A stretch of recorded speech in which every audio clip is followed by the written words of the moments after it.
Edinburgh শহরের প্রাণকেন্দ্রে এক ঐতিহাসিক স্থান রয়েছে যা আজও ইতিহাসের গোপন দুঃখের সাক্ষী হয়ে দাঁড়িয়ে আছে। সেটি হলো দ্য উইচেস ওয়েল। এটি একটি ছোট্ট পাথরের ঝর্ণা যা একসময় শয়তান সাধনা ও জাদুবিদ্যার অভিযোগে মৃত্যুদণ্ডপ্রাপ্ত মহিলাদের প্রতি স্মৃতি শ্রদ্ধা নিবেদন করে নির্মিত হয়েছিল। এই স্থানটি শুধু ইতিহাসের সাক্ষী নয়, বরং অনেকেই বিশ্বাস করেন যে এখানে অশান্ত আত্মারা আজও ঘুরে বেড়াচ্ছে।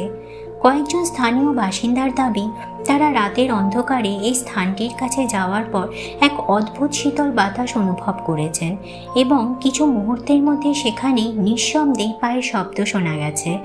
কিছু পর্যটক জানিয়েছেন তারা সেখানে গিয়ে বিশেষ কোনো অদৃশ্য শক্তির উপস্থিতি অনুভব করেছেন।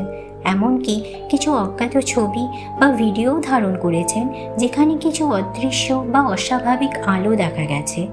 1987 সালে এলারা নামে এক তরুণী দ্য উইচেস ওয়েলের কাছে গিয়ে এক অদ্ভুত অনুভূতি অনুভব করেন। তার মতে তিনি সেখানে গিয়ে পুরনো সময়ের এক নারীকে দেখতে পান যে তাকে মৃত্যুর আগে পুড়িয়ে মারার কথা বলেছিল।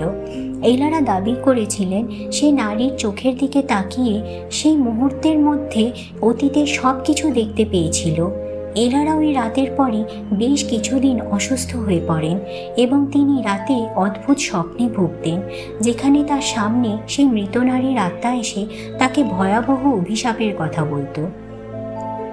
কিছু চিকিৎসক এবং মনোবিজ্ঞানী তার অবস্থার বিশ্লেষণ করতে গিয়ে বলেন, এইটি হয়তো মানসিক চাপ অথবা অতিরিক্ত ভয়াবহতার ফল। কিন্তু এলারা দৃঢ় বিশ্বাস করেন যে সে যা দেখেছিল তা ছিল বাস্তব।